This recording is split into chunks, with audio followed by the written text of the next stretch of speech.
जो पीछे कोठी देखेंगे, ये कोठी नेता मुलायम सिंह यादव जी की कोठी है और यही पुश्तैनी मकान है। और इधर अगर हम लोग नज़र डालेंगे तो अंदर जो है काफ़ी कोठियां बनी हुई हैं, लेकिन लोग बताते हैं कि यहीं पर श्री अखिलेश यादव जी का निवास बना हुआ है और यहीं पर लोगों से मुलाकात करते हैं। अगर हम लोग इधर जाएंगे तो आपको हम दिखाना चाहेंगे, जो कोठी है, कोठी के बगल में ही एक तालाब भी बना हुआ है, जो कि काफ़ी बीच में तालाब बना हुआ है। और ये तालाब नेता श्री मुलायम सिंह यादव जी ने बनवाया था और काफ़ी बीच में ये कॉलोनी फैली हुई है और बहुत अच्छा यहाँ पर माहौल है। ये जो तालाब बना हुआ है, ये तालाब नेता श्री मुलायम सिंह यादव जी ने तालाब बनवाया था। और आप अगर पीछे नज़र डालेंगे तो पीछे नया पार्टी कार्यालय बन रहा है, जहाँ पर अखिलेश यादव जी जनता दरबार लगाएंगे और वहीं पर लोगों से मुलाकात करेंगे। और इस समय हम लोग उत्तर प्रदेश के सैफई में मौजूद हैं। पहला तो ये नेताजी बहुत ही ज़मीन से जुड़े हुए नेता थे। गांव, गरीब, ज़मीन, हर चीज़ से वो बड़ा जड़ तक वाकिफ़ थे। बाकी देश में और भी बड़े बड़े नेता हुए, लेकिन ज़मीनी इतना अनुभव हो, ज़मीनी इतना प्रैक्टिकली ज्ञान अगर किसी को था, जुड़ाव था, तो आदरणीय नेताजी का था। पीडीए के संरक्षक थे, जो आज जो पीडीए आदरणीय अखिलेश यादव जी ने जो चलाया है, उसके वो संरक्षक थे एक तरीके से नेताजी। और उन्होंने उस समाज को आगे बढ़ाने के लिए अपने पूरे जीवन पर्यंत बहुत ही काम किया है। और वो उस समाज को से दिल से जुड़े हुए थे, दिखावा से नहीं, दिल से समाज से जुड़े हुए थे। जो पिछड़ा, अल्पसंख्यक और दलित वर्ग था, उसके हित के लिए उन्होंने दिल से काम किया, उसको बढ़ाने के लिए उन्होंने दिल से काम किया कि ये समाज भी हमारा बराबर में बैठ के अपने बराबर अधिकार प्राप्त कर सके। इसलिए उन्होंने बड़ा संघर्ष किया, बड़ा काम किया। तो और नेताओं से नेताजी की तुलना नहीं की जा सकती है। नेताजी क्या उन्हें कहें, एकदम बेस्ट पर्सन ऑफ इंडिया, एकदम इंडिया में उनसे बेस्ट कोई है ही नहीं। बड़े भाई, लोग बताते हैं कि यहाँ पर नेताजी अपने ज़माने में जनता दरबार लगाते थे। क्या अखिलेश यादव जी जनता दरबार लगवाते हैं क्या?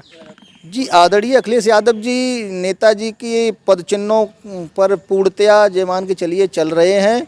और अगर देखा जाए तो नेताजी जैसे पीडीए का पुराना चेहरा थे, उसी तरह आदरणीय अखिलेश यादव लेटेस्ट वर्जन कहें उनको, लेटेस्ट पीडीए के संरक्षक हैं। और उनका भी जुड़ाव बिल्कुल दिल से है और जनता दरबार भी लगाते हैं। और बड़ा एक सबसे अच्छी बात यहाँ पे हम आपको बताना चाहेंगे, सबसे अच्छी बात यहाँ पे ये है कि यहाँ पे बड़े से बड़ा मंत्री और एक साधारण कार्यकर्ता, वो किसी भी जात, धर्म, मजहब कहीं से भी हो, वो समाजवादी है, वो बड़ा आसानी से मिल लेता है, बड़ा आसानी से बात कह लेता है।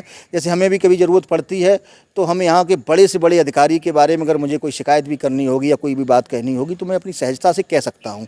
मैं साधारण कार्यकर्ता हूँ, मुझे कभी कोई असहजता यहाँ महसूस नहीं होती है। बड़े बड़े मंत्री भी मेरे सामने, जैसे बड़े मिनिस्टर यहाँ मिलते हैं, उसी तरीके से हम साधारण कार्यकर्ता मिल लेते हैं। ये खासियत आदरणीय अखिलेश यादव में ही है।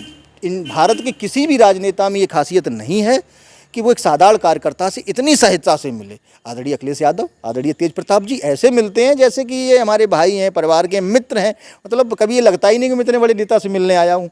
बहुत विशेषता है उनमें इस तरीके को। हम तो कहते हैं कि ऐसे अगर देश के सारे नेता हो जाएं तो आम आदमी की तो एक अलग ही पहचान हो जाए, अलग ही सम्मान हो जाए। झिझकता नाम की कोई चीज़ नहीं है। हम लोगों को बिल्कुल सहजता से आगे पूछते रहे कि हाँ इधर आओ, कैसे आए भैया, ऐसे, अरे ठीक है, पहले क्यों नहीं बताया। हाँ, ये ज़रूर होता है कि भीड़ हो जाती है, उनके चाहने वाले इतने लोग हैं कि जैसे यहाँ आ जाते हैं तो बहुत बड़ी भीड़ हो जाती है, थोड़ा मिलने में सुविधा हो जाती है, तो हम ही लोगों की संख्या होती है। लेकिन सामने पहुँचते उसके बाद ये लगता है कि मैं अपने बड़े भाई से मिल रहा हूँ, ये लगता ही नहीं कि मैं इतने बड़े लीडर से मिल रहा हूँ।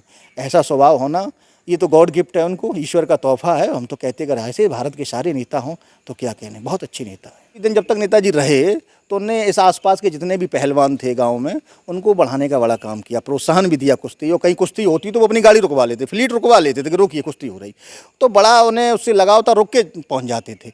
और उचित पारितोषिक देते थे रुक के ही पहलवानों को। छोटे छोटे बच्चों को कहीं कुश्ती होते देख ले तब भी रुक जाते थे, उन्हें उचित पारितोषिक देते थे आगे बढ़ाने के लिए। उन्हें कुश्ती से उनका बड़ा विशेष लगाव रहा है, क्योंकि वो कुश्ती के एक कहा जाए तो खिलाड़ी भी थे, पहलवान भी रहे अपने जीवन काल में, जवानी के समय में। अध्यापक भी थे। कौन से स्कूल में जो है लोगों को शिक्षा देते थे वो? जैन इंटर कॉलेज में उन्होंने शिक्षा दीक्षा, करेल में उन्होंने शायद अंग्रेजी विषय की जो है शिक्षा दी है। अच्छे शिक्षक रहे और यही शिक्षक से ही वो राजनीति में चले गए, जो कि हमारे बड़े बुजुर्ग यहाँ के बताते हैं। बहुत बहुत धन्यवाद भाई साहब, बहुत बहुत धन्यवाद जानकारी देने के लिए।